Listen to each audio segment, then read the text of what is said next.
자, 오늘은 지난 토요일에 윤석열 대통령 탄핵안이 국회에서 통과가 됐고 탄핵안이 통과된 이후에 국민의힘이 굉장히 좀 혼란스러운 상황인데 그 상황 먼저 짚어보도록 하겠습니다. 자, 탄핵 가결 이후에 한동훈 체제가 붕괴했습니다. 탄핵 가결 직후에 장동혁, 진종호, 인요한, 김민정, 김재원 최고위원 모두 사퇴 의사를 밝히면서 한동훈 체제가 유지되기 어려운 상태가 됐고 사실 탄핵안 통과된 직후에는 한동훈 대표가 본인은 이제 대표직 유지하겠다 이렇게 밝혔는데 최고위원들이 다 그만두면서 사실은 사퇴할 수밖에 없는 상황에 내몰린 거죠. 결국 대표직을 오늘 오전에 기자회견 열어서 사퇴하겠다 이렇게 밝혔는데 이 상황 불가피했다고 보세요? 뭐 불가피라기보다는 때밀려서 사퇴된 거잖아요. 네. 본인이 사퇴했다라고 저는 오늘 뭐 당대표직을 내려놓습니다라고 했는데 본인이 내려놓은 게 아니잖아요. 네. 최고위원회가 붕괴됐는데 그러니까 한동훈 대표에 대해서 이런저런 제가 비판도 많이 했는데 정무적 판단이 정말로 아쉽다. 그런 생각이 들어요. 그러니까 뭐 한동훈 대표를 위하고 아니하고 떠나서 저는 한동훈 대표한테 이번 계엄 사태와 관련해서 3번의 기회가 있었다라고 생각을 해요. 네. 첫날이 이제 12월 3일부터 4일 밤. 그때 이제 본회의장에 가서 계엄을 해제하는. 사실 그때 당대표직을 이 사태에 대한 책임을 지고 당대표직을 내려놓는 것도 나쁘지 않았다 저는 그렇게 봅니다. 그때? 네. 그러면은 이거에 대해서 탄핵 찬성 반대 이런 거에 후폭풍을 휘말리지 않고 네. 그리고 이 사태에 대해서 자기가 컨트롤할 수 없는 상황에 대해서 자기가 책임을 지거나 뭐 비판을 받지 않고 사실은 일선을 후퇴했다가 필요할 때 다시 컴백할 수 있는 어떤 동력들이 있지 않았나 그 생각이 들어요. 국민적인 열망은 상당히 컸잖아요, 사실은. 그렇죠. 국민의힘에서 그거는 대놓고 탄핵 가결한 거는 욕을 해도 사실은 그 계엄 해제한 것까지는 차마 말은 못 하거든요. 그렇죠. 그 선택은 굉장히 잘한 거죠. 근데 90명만 데리고 간다라는 말에는 그 얘기가 있어요. 일부 친윤들이 90명만 데리고 가자라는 거는 18명이잖아요. 그럼 빼면은 네. 그 18명 계엄 해제한 거 그 사람들 빼고 가자라는 거예요. 사실은 그런 속내를 드러내는 분도 있지만은 어쨌든 12월 4일 날 밤 던졌으면 첫 번째 좋았다. 네. 두 번째는 7일 날. 네. 그날 당대표직을 걸고 투표 불참하는 것에 대해서 이거 당론으로 하면 안 된다라고 그때 걸었어야 된다. 네. 투표 불참은 말이 안 되잖아요, 사실은. 네. 근데 또 결국 바꿨잖아요. 그러니까 그때 사실은 명분 있게 한 번 사퇴할 기회가 있었고 마지막으로 지난 토요일 날 네.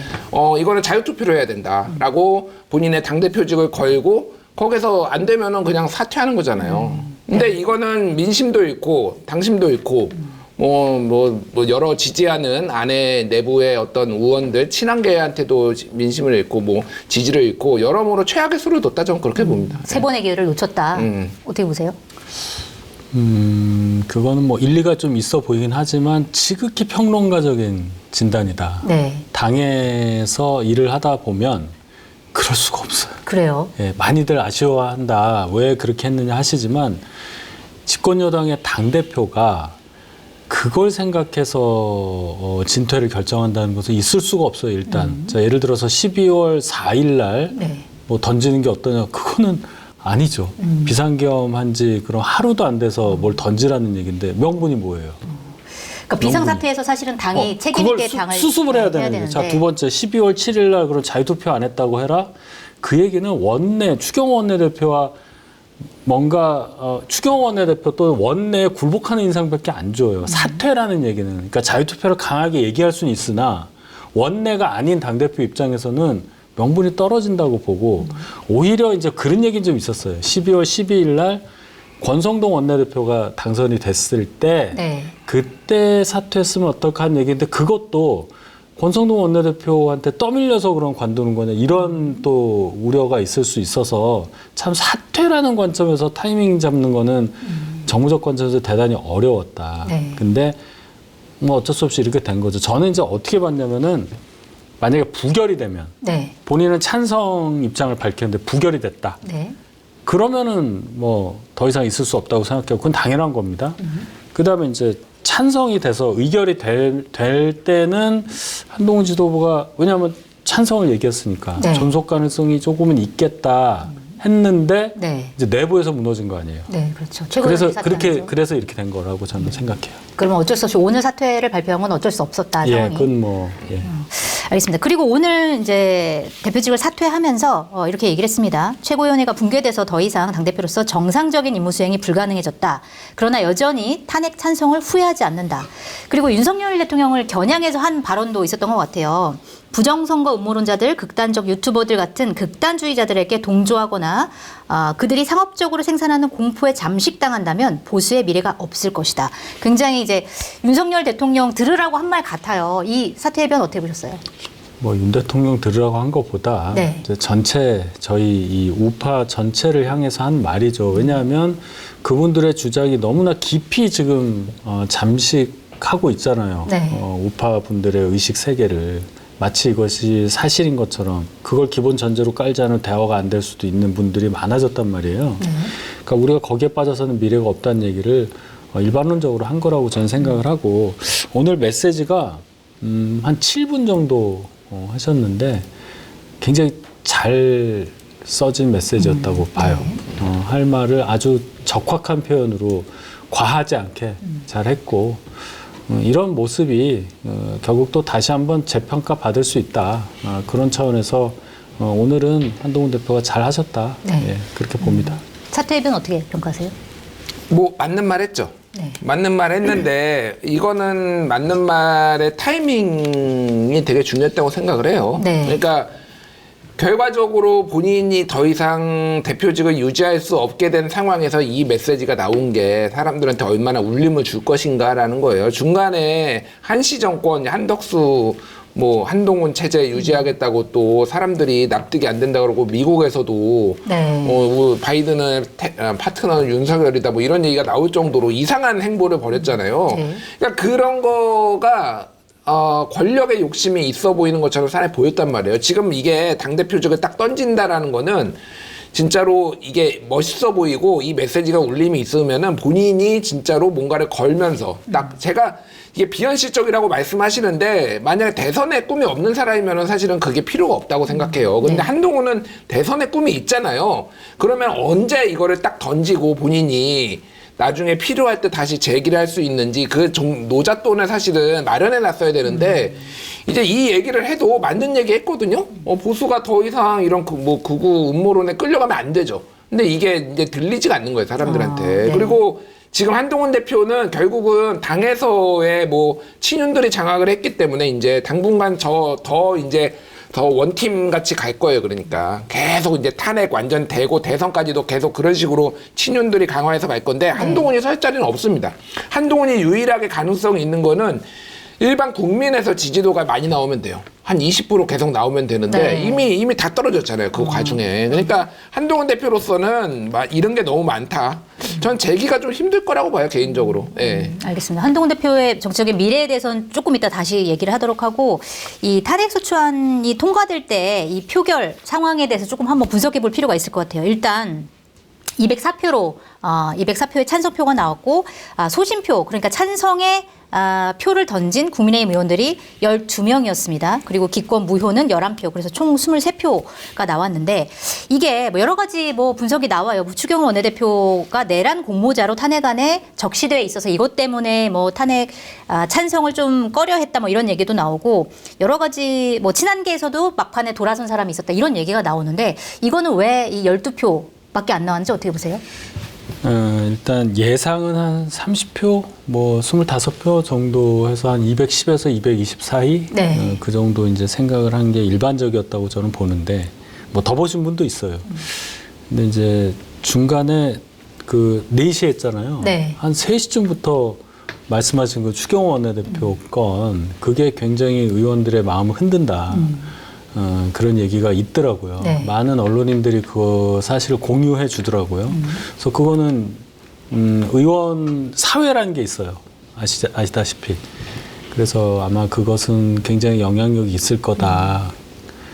그러면 몇 표로 가결이 될 거냐? 가결은 될 텐데 굉장히 간신히 될 거다 했는데 역시나 그렇게 됐어요. 네. 이제 그게 제일 크고 그 다음에 또 하나 포인트로 짚을 수 있는 게 친한계 의원들 중에서도 한동훈 대표와 뜻을 달리하여 탄핵에 반대한 분들이 있었다. 원래 찬성이었다가 반대로 선회한 분도 있었잖아요. 네. 그럼 그거는 뭐냐? 네. 한동훈 대표 리더십이냐? 뭐 그런 지적도 할 수 있는데 또 하나는 제가 볼 때는 한동훈 대표가 의총장이 있었다면 네. 의원이어서 의총장에 항상 들어가서 그런 서로 논리 싸움하고 토의하고 토론하고 때로는 다투기도 하고 할 때 당대표로서 의원으로서 얘기를 했다면 네. 친한계 의원들의 마음을 그래도 붙잡을 수 있는 역할을 더 할 수 있지 않았을까. 그런데 원외이기 때문에 네. 의총장에 자유롭게 왔다 갔다 할 수가 없는 상황. 네. 그 상황도 좀 영향을 미쳤다고 저는 봐요. 원래 원외 당대표는 의총장이 안 가요? 계속 안 있나요? 그러니까 당 전체 뭐 총의를 모으고 할 때 특별할 때는 당연히 오죠. 네. 근데 일상적으로 하는 원내 의총에 가는 건 갈 수가 없죠. 그렇구나. 네. 그렇잖아요, 좀. 예, 아무래도. 원외의 한계도 분명히 작용했을 것이다. 이렇게 분석하셨어요. 왜 12표밖에 안 나왔다고 보세요? 그만큼 나올 만한 표가 그만큼 나왔다고 봅니다. 저는. 그래요? 예. 아, 더 많이 나올 거라고 예상하지 않으셨어요? 예. 왜 그렇게 예상하셨어요? 제가 기억하실지 모르겠는데 지난주 방송에서 제가 205표 정도. 네. 그러니까 지지난주 그 첫 투표하기 전날에 제가 205표 정도 가결 예상한다고 그래서 네, 제가 네. 지난주에 여기서 얘기를 했잖아요. 네. 거의 그 정도 나왔잖아요. 그러니까 이게 언제든지 이게 마치 이 위장전술 쓰시는 분들도 굉장히 많았고 그러니까 간 보는 사람도 굉장히 많았어요. 네. 사실은 실제 물론 이제 바람이 확 불면은 그렇게 갈 수도 있었지만은 이렇게 막 팽팽하게 의견이 있을 때는 특히 이제 다 들어가면은 본인을 위장하기 위해서 찬성 던지고도 반대표 던졌다고 얘기하는 분도 있고 반대 던지고도 찬성 던졌다고 얘기하는 분도 있을 테고 만약에 찬성이 막 많을 경우에는 네. 그러니까 뭐 이렇게 살려고 그리고 애매하면은 이제 무효표 던지고 막 이런 사람도 있잖아요. 그 몫이 딱 요만큼이었다고 봐요. 저는 그러니까. 네. 그래서 찬성표가 12표 나온 거는 지극히 이 정당의 상황에서는 네. 매우 정상이라고 하긴 그렇고 당연했다 제가 보기에는 더 많이 나올 거라고 좀 보지 않았고요. 네. 그러니까 중요한 거는 어쨌든 명시적으로 85표가 반대가 나왔잖아요. 그러니까 네. 저는 그걸 보면서 사실은 이거 탄핵이 가결되는 거를 보면서 좋아하시는 분들도 있었지만은 내란을 일으켜도 탄핵을 반대하는 사람이 85명이나 되는구나. 네. 전체의 한 4분의 1이 넘는구나. 이 생각을 했어요, 사실은. 네. 어떻게, 이럴 수가 있지. 그러면은 무슨 짓을 해도 이런 일이 벌어지겠구나, 앞으로 대통령은. 저는 한국 민주주의의 어떤 질서 있는 뭐 이런 거를 본 게 아니라, 정말 위험하구나, 한국은. 오히려 정말 위험하다는 생각을 했어요. 진짜 까딱하면 또 안 될 뻔 했어요, 진짜로. 네. 이게 말이 되나? 그러니까 일반 국민의 눈높이에서 보면은 말도 안 되는 일이에요. 그러니까. 탄핵 트라우마 얘기를 하는데 국민들이 받은 트라우마는 왜 생각 안 하나요? 정말로 이게 말이 되는 상황입니까? 그러니까 정말 많은 사람들이 사실 지금도 분노하고 계실 거예요, 제가 보기엔. 네. 알겠습니다. 그리고 사실 또 논란이 됐던 게 장동혁 최고위원, 그러니까 의총에서 그러니까 탄핵안이 가결된 뒤에 의총에서 뭐 듣기로는 가장 먼저 사퇴하겠다라고 밝혔다라고 했는데 맞나요? 가장 먼저. 자, 이분 그다음에 진종호 최고위원 같은 경우는 사실 친한계잖아요. 왜 이분들이 나서서 먼저 사퇴하겠다 이렇게 얘기했을까요? 오빠 쫄았제. 네, 영화 대사 쫄았답니다.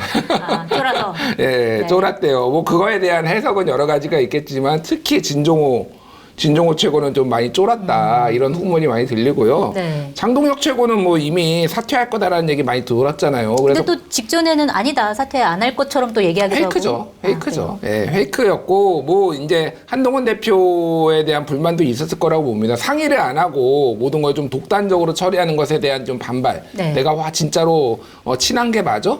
일종의 친한계 좌장처럼 본인이 이렇게 포지셔닝 돼 있는데 실제 대접은 그렇지 않았다라는 거. 그리고 엄청나게 압박이 심하잖아요, 지금. 네. 뭐 다들 분노해가지고 뭐 물병 던지고 막 이런 상황에서 본인이 독립투사도 아니고 솔직히 장동혁이 어쩌다 친한계지 무슨 원래부터 얼마나. 그러니까 한동훈 대표의 이념적인 지표가 명확하지가 않기 때문에 네. 그냥 한동훈이 이렇게 한동훈 중심으로 뭉쳤는데 보니까 한동훈이 탄핵을 갑자기 찬성을 해. 이렇게 혼란스러운 상황이었다고 보는 게 맞을 것 같아요. 사실 저는 제 눈에 띄었던 게 이게 가장 먼저 이 의총하기 전에 먼저 사퇴 의사 표시를 한 게 김재원 최고였어요. 네. 네. 페이스북으로. 네. 그러니까 김재원 별명을 제가 하나 붙여드릴게요. 대표 브레이커. 대표 브레이커. 김재원이 얼마나 대단한 사람이냐면은 이준석 때 최고위원, 김기현 때 최고위원, 그 한동훈 때 최고위원 3번 다 투표로 됐어요. 근데 다 사퇴 다 붕괴시켰어요. 당 깨기 전문가 이렇게 봐야 되나요? 당을 깬 건 아니고 지도부 와해. 지도부 와해 전문가예요.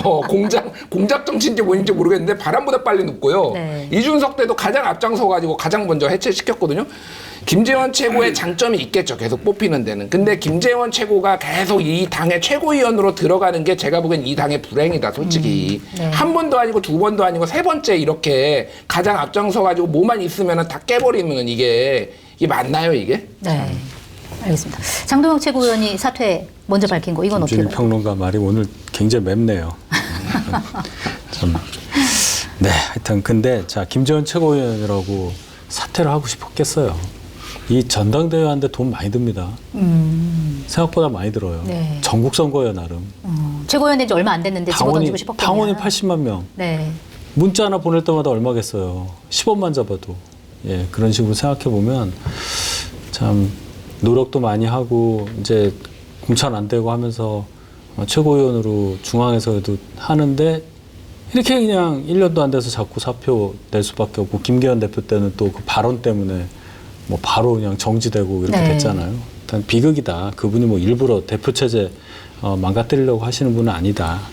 이런 얘기를 드리고 이제 장동혁 최고위원 얘기인데 장동혁 최고위원이 언제부터 뭐 한동훈 개였다고 뭐 그럴 수도 있다 하시는데 언제부터 아니라 처음부터예요. 한동훈 대표 오자마자 네. 비대위원장으로 처음 오자마자. 비대위 회의 사전 회의할 때 제가 이제 있었단 말이에요. 네. 근데 장동혁 최고위원이 들어오더라고. 그래서 의원이죠. 당시 평의원 원내대변인도 아니었어요 그때는. 네.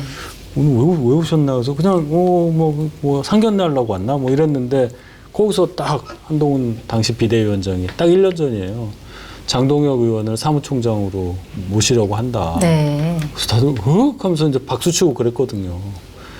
그러니까 정치 인생 한동훈 대표의 정치 인생 시작부터 같이 했던 찐 동지라고 봐야 되겠죠. 네. 그리고 그 이후에 사무총장으로서 공관위에 들어가서 일을 했었고 그러고 나서 한동훈 대표 이제 그만두고 다시 전당대 준비하는 과정에서 런닝메이트가 돼서 여기까지 온 거잖아요. 네. 그런데 왜? 그런데 네. 지난주에 아까 제가 우리 시작하기 전에 좀 말씀드렸지만 그런 얘기가 돌았단 말이에요, 사실은. 그걸 우리 얼천께서 이렇게 또 매운맛으로 다시 쫙. 다시 한번 설명해 주시죠. 지난주에 안 보신 그러니까 지난주에 네. 그러니까 믿고 먹는 수산명가 통영해인을 소개합니다. 바다맛 가득한 파래와 오징어, 홍고추로 맛을 낸 진짜 별미 파래 오징어전. 통통한 굴과 해물이 푸짐하게 들어있는 굴짬뽕탕 자신 있게 추천드립니다. 유튜브 고정 댓글 링크 또는 네이버에서 통영해인을 검색하시기 바랍니다. 그걸 우리 얼천께서 이렇게 또 매운맛으로 다시 쫙. 다시 한번 설명해 주시죠. 지난주에 안 보신 그러니까 지난주에 네. 그러니까 저희 당 최고위원들 선출직 5명 중에 4명 이상 사퇴하면 지도부가 무너지기 때문에 친윤계에서는 한동훈 지도부 무너뜨리기 위해서 이 2명인 친한계 최고위원들을 어떻게 좀 회유하고 있다. 네. 이 얘기를 그냥 스트레이트로 얘기를 하셨단 말이에요. 네. 그게 사실이다. 거의 뭐 그렇게 알고 있다 해서 제가 어떻게 생각하는지 저한테 그러셨잖아요. 네. 그래서 제가 정확하게 알고 계시다고. 그랬었죠. 네. 그래서 그런 움직임이 있다. 그건 전 들은 거를 얘기한 건데 많은 분들 지도부를 응원하고 한동훈 대표 좋아하시는 분들이 당신 알지도 못하면서 왜 그런 얘기를 자꾸 하느냐 불안하게 네. 장동혁 최고위원한테 무슨 질투를 하는 거냐. 그런 그래서 얘기까지 들으셨어요? 그건 아닌데 저 문자 많이 받아요. 전화번호가 공개돼가지고 그래서 그건 아니라고. 또 어디 가서 제가 아니라는 말을 또 하겠어요. 그래서 그런가 보다 하고 있었는데 그걸 바란 건 아닙니다. 근데 장동혁 최고위원이 결국은 먼저 사퇴를 한 거예요. 네. 한동훈 대표 그걸 모른 채 의총장을 나와서 백포를 하는데 아직 요 두 분들 사퇴하기 전이니까 네. 당을 계속 대표직을 유지하면서 당을 수습해 나가겠다 했단 말이에요. 근데 바로 사퇴하고 또 사퇴하고 하니까 이거 뭐 다 사퇴했는데 버티는 거야? 이런 해석이 주말 내내 나올 정도가 돼버렸어요. 자, 네. 그러면 뭐 사정은 뭐 있겠죠. 그런데 이 두 분 최고위원들이 그래도 사전에 한동훈 대표에게 사퇴 의사 정도는 확실하게 알려드리고 아니면 뭐 그 전에 좀 상의를 한다든지 이런 모양새가 있었어야 하지 않느냐 하는 아쉬움은 진하게 듭니다. 네. 아주 진하게. 그러게 말입니다. 자, 그리고 지금 국민의힘에서는 그 탄핵안 찬성한 의원들을 지금 색출 작업이 벌어지고 있는 것 같아요. 탄핵이 가결된 후 직후 의원총회에서 아예 뭐 한 명씩 일어나서 찬성했는지 반대했는지 기권했는지 밝히라 뭐 이렇게 하기도 하고, 그 다음에 이제 탄핵을 찬성한 의원들 탈당해라. 그래서 김혜지 의원은 의총장에서 그럼 제명해달라고까지 얘기를 했고, 그다음에 김상욱 의원은 최근에 언론 인터뷰를 보니까 당에서 어떤 처분을 하더라도 달게 받겠다 이렇게까지 얘기를 했는데, 당에서 이렇게 색출 작업을 하는 게 맞나요? 그리고 친한계 의원들을 이렇게 고립시키고 약간 그런 걸 어떻게 봐야 되죠? 색출이라는 단어는 이재명의 민주당에만 있는 줄 알았는데 네. 저희 당에서도 이런 단어를 쓴다고 하니 제가 뭐 의원은 아니어서 그 상황은 모르겠지만 이러면 안 돼요. 네. 이러면 안 됩니다. 국회의원도요, 임기가 있고 다 그 지역 구민을 대표해서 오신 분이라 아무리 선수가 초선이고 뭐 다선과의 관계에서 좀 영향력이 적을 수는 있다 하더라도 그 지역구민 대표로 엄연히 하나의 독립된 헌법기관으로 와 있는 사람에게 양심을 드러내라는 행위를 하면서 네. 그것을 평가하여 뭔가 제재를 가하겠다는 발상은 이 시대에 전혀 안 맞죠. 50년 전에도 이런 일은 없었을 겁니다. 네. 어떻게 보셨어요? 그러니까 화를 내야 될 대상을 잘못 선택한 것 같아요. 네. 제가 예전에 이런 표현들을 종종 썼는데, 진보는 정치 지도자를 교주로 여기고 보수는 지도자를 군주로 여긴다, 왕으로 여기거든요. 네. 그러니까 그게 이번 계엄의 원인 중에 하나였다고 생각해요. 그러니까 뭐 직접적인 원인이라기보다는 감히 왕한테 토를 못 하는 거죠. 그러니까 예. 보수에 약간 그런 게 있어요. 그러니까 네. 누구한테 화를 내야 되냐면요, 지금 윤석열 대통령한테 화를 내야 돼요. 계엄 사태를 저지른. 예, 계엄 사태를 저지른, 그리고 당을 이렇게 초토화시킨, 그리고 이재명 절체절명의 위기에 빠졌던 이재명을 구원해준 네. 윤석열한테 화를 내야 되는데 왜 엉뚱하게 다른 사람한테 화를 내죠? 저는 굉장히 노예근성이라고 솔직히 생각합니다. 네. 이 와중에서도 윤석열 대통령을 직접적으로 비판한 사람 한 명이라도 있나요, 지금? 계엄 사태가 잘못됐다라고 얘기한 사람은 봤어요, 제가. 뭐 네. 대체적으로 얘기하고 있죠. 계엄에 대해서까지는 그렇게 말을 못 하니까. 근데 이거는 윤석열 대통령을 비판해야 되고요. 윤석열 대통령 그 사람에 대해서도 직접적으로 얘기를 해야 되는데 아무도 얘기를 안 해요, 그 얘기는. 네. 예. 이게 일종의 저는 이 신민근성, 보수의 노예근성, 지도자에 대한 노예근성이라고 생각하는데, 완전히 끈떨어지면은요, 언제 그랬냐는 듯이 또 다 물어뜯습니다. 다 뒤돌아설 수 있다. 그러니까 지금 윤석열 대통령이 끝까지 내가 다투겠다라고 하는 데는 이유가 있는 거예요. 그 근성을 정확하게 알거든요. 그러니까.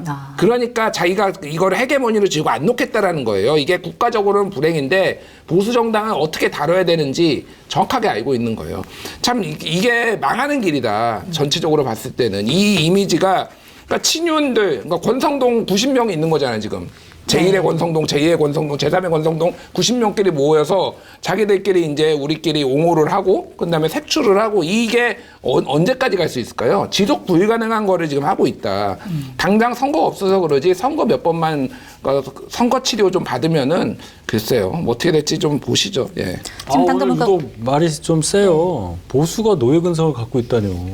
저는 뭐 다 그 진보의, 단어는 정확하게 하셔야죠. 저는 그렇게 생각을 저희 해요. 당 의원이 그럴 수는 있어도 보수를 지지하는 국민들까지도 보수로 볼 수 있다면 네. 그 말씀은 실수하신 것 같은데요. 보수 세력 알겠습니다. 전체가 아니라 보수 세력 국민의힘 전체가 일부 아니고. 의원들. 아니, 근데 그렇게는 저는- 얘기할 수 있지. 저는 네. 진보 세력 전체는 아니지만은 진보 세력의 대체적인 경향이 팬덤 정치가 강하다는 거는, 이거는 일종의 종교처럼 돼 있는 부분이 있다. 모든 진보 세력이 아니지만은, 네. 모든 보수 세력은 아니지만은, 보수는 기본적으로 권력의 권위에 복종하는 경향이 있어요. 네. 그거를 제가 지적을 하는 거예요, 저는. 특히 의원들은 매우 자신들의 이해관계가 강하니까 강하죠. 저는 진보도 비판을 합니다. 팬덤 네. 정치에 대해서. 그 부분에 제가 지적을 하는 거예요, 지금. 예. 알겠습니다. 자, 이번에는 한동훈 대표의 미래에 대해서 한번 얘기를 해볼게요. 네, 이런 상황에서 지금 뭐 언론 보도 나온 거 보니까 징계 개시 요청서가 당무감사실에 접수됐다. 한동훈 대표에 대한 뭐 이런 보도까지 나오는데 만약에 실제로 징계가 이루어지면 예를 들어서 지금 당장 뭐 대선 얘기를 하기는 좀 이르지만 헌법재판소에서 인용이 되고 차기 대선이 곧바로 치러진다고 했을 때 한동훈 대표가 여기에 도전할 수 있을까? 그 정치적인 미래 어떻게 보세요? 한동훈 대표는 결국은 당에서는 더 이상 좀 이렇게 누가 추대를 하거나 그러기는 힘든 상황이잖아요. 사실은 본인이 뜬 것도 법무부 장관으로서 대통령이 윤석열 대통령이 발탁해서 전폭적으로 밀어주고 당 차원에서도 사실 엄청나게 보수 언론도 엄청나게 띄워줬거든요. 제가 예전에 보수 종편 나가면은 아무런 맥락도 없이 한동훈 법무부 장관이 김남국 이렇게 네. 이모 막 이런 거 계속 자료화면을 들어 계속 맥락이 없어 맥락이 그 정도로 열심히 띄워줬단 말이야. 그러니까 그렇게 뭐 본인이 댓글팀도 운영했네 어쨌는지 모르겠지만은 사실은 이제 그 정도 지지를 받지 않고 본인이 홀로 서야 되는 상황이에요. 네.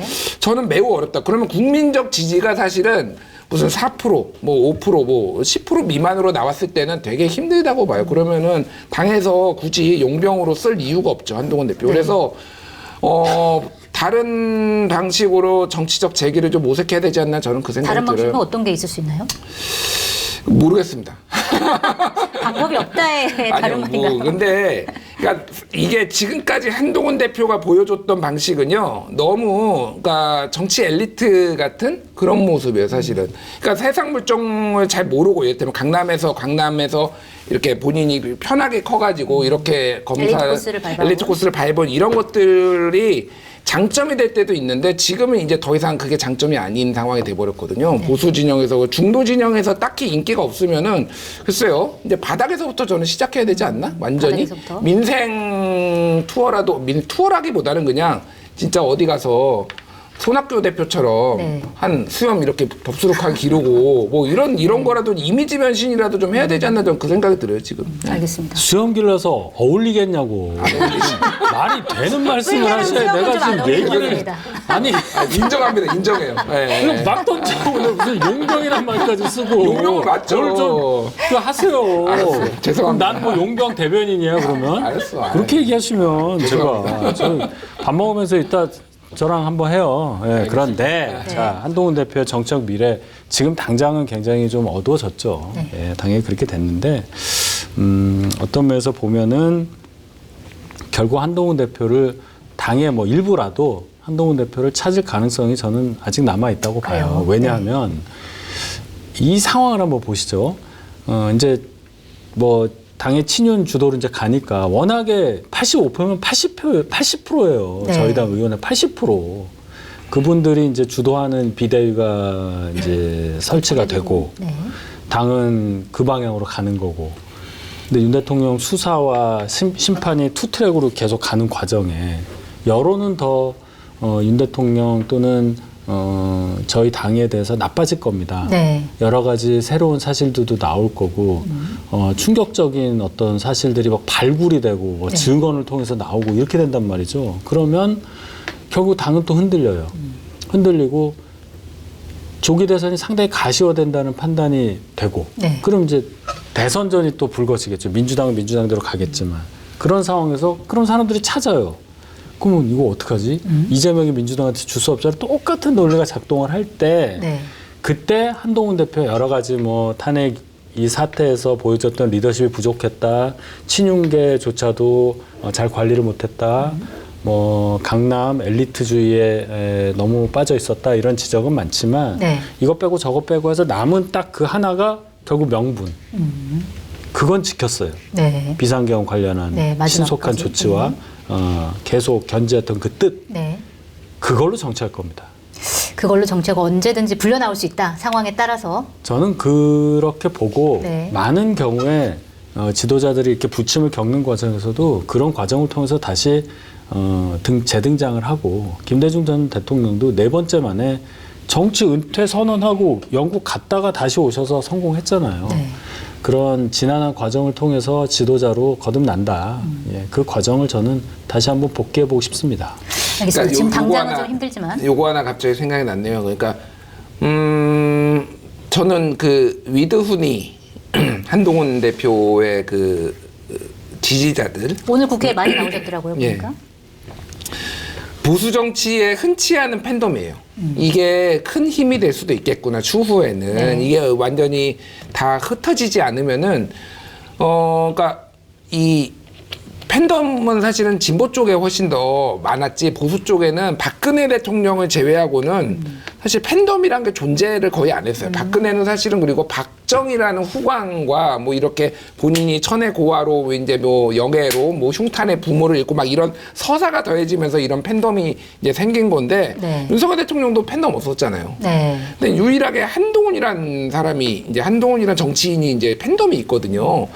이게 저는 생각보다 좀 갈 것 같아요. 그러니까 지금은 이제 당장 정치적으로 재기하기는 힘들어도 나중에 그러니까 대선 후보 경선하면은요 당심에서는 형편없이 안 나올 텐데 이 민심에서 그러니까 당원 투표와 이제 그게 다르잖아요. 네. 뭐 여기에서 꽤 많이 나올 것 같아요. 그러니까 한동훈이 보수 네, 만약에 경선 내에서는 나간다고 하면. 왜냐하면 그 상대가 엄청나게 좀 힘이 있거나 막 대중적이 있는 게 아니라 상대가 홍준표야. 네. 뭐 이러면은 이제 막 보이잖아요. 그러니까 어떻게 이게 판이 흘러갈지. 그래서 아직도 그런 부분에 있어서는 조금 노잣돈은 있겠구나. 종잣돈은 있겠구나. 그 생각은 들어요. 노잣돈 아니고 종잣돈. 종잣돈. 큰일 가라고 났습니다. 그래. 자, 지금 차기 비대위원장 국민의힘 막 여러 명이 얘기가 나오고 있는데 김무성 전 뭐 새누리당 대표, 권영세 전 장관, 뭐 나경원 의원, 원희룡 전 장관 뭐 여러 명 나오고 있습니다. 네. 누가 될 것 같으세요? 지금 뭐 의총적 분위기를 제가 조금 들으니까 네. 뭐 나경원 의원 쪽으로 좀 가는 분위기가 있다. 그렇군요. 뭐 그런 얘기가 있으니까 아마 권영세, 나경원 요 두 분 중에 한 분이 되지 않을까 그냥 조심스럽게 네. 예측해봐요. 예. 어떻게 보세요? 나경원 의원이 이번 국면에서 메시지를 굉장히 선명하게 내시더라고요. 네. 네, 여러모로 그러니까. 그래서 한동훈 체제가 불행의 씨앗이었다. 그리고 뭐 대통령 탄핵에 대해서도 세게 이제 그 권성동 의원이나 윤상현 의원처럼 세게 낸 데에는 다 이유가 있겠죠.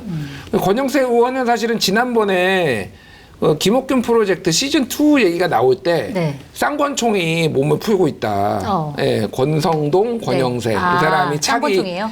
비대위원장으로 몸을 풀고 있다. 이런 게 여의도에 이제 돌았거든요. 그러니까 네. 그러면은 권영세 오면은 두 사람이 딱 쌍권이잖아요. 쌍권. 아주 뭐 모양새가 딱 네. 그렇게 되겠죠. 그래서 뭐 저도 그렇게 봐요. 그러니까 근데 외부나 원로 중에서는 안 찾을 것 같아요. 왜냐하면 지금 같은 상황에서는 원로가 온다라는 거는 자 좋은 게 좋은 거고 야 화합하고 이런 게 원로의 역할이잖아요. 네. 근데 지금은 약간 색출하는 분위기고 이쪽에서 친윤들이 완전히 친한계를 거기다 찍어 누르고 와해시키는 분위기고 네. 탄핵 찬성한 사람들 다 박살내는 분위기인데 그럴 때는 김무성 대표 같은 원로나 이런 그룹 고문 그룹이 필요하지 않을 거예요. 네. 원치 않을 거고. 그래서 내부에서 센 사람들이 될 가능성이 상당히 높다 지금은.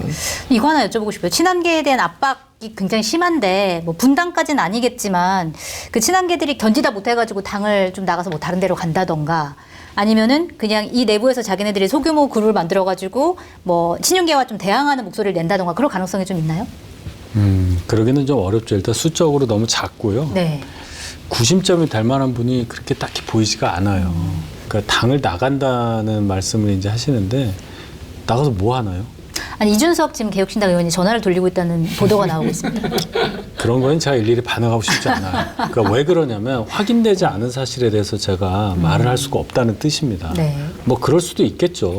그런데 지금으로서는 그런 가능성은 저는 없다고 봐요. 아, 없다. 네, 그렇게 가볍게 움직이고 그렇게 못합니다. 특히나 비례의원들은 어떡할 거예요. 네. 당에서 제명시켜주지 않는 이상은 못 나갑니다. 그렇죠. 나가면 국회의원직을 잃기 때문에 비례대표들은. 그렇죠. 안 되는 거예요. 그러니까 그거는 그냥 상상력을 더한 어떤 그런 하나의 예측치에 불과하고 네.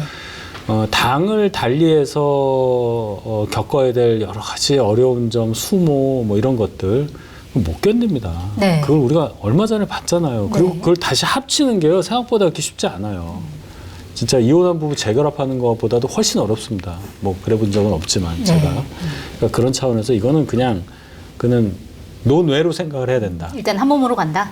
네. 어쩔 수 없습니다. 어쩔 수 없이. 어떻게 보세요? 가능성 제로라고 보고요. 네. 대한민국에서 신생정당이 만들어지는 거는 두 가지 중에 하나가 최소한 충족이 돼야 돼요. 하나는 강력한 대선 후보가 있거나 하나는 지역을 기반으로 하거나 두 개 다 지금은 아무것도 해당이 안 되잖아요. 네. 대선 후보라고 여겨졌던 한동훈 대표는 지금 사실상 이제 잠시 임시지만은 정계에서 잠깐 물러나 있는 상황이고 네. 지역 기반은 아예 없잖아요. 그러니까 아예 불가능한 시나리오고 해봤잖아요. 그리고 네. 보수가 해봤잖아요. 해봐서 귀결이 어떻게 되는지 봤잖아요.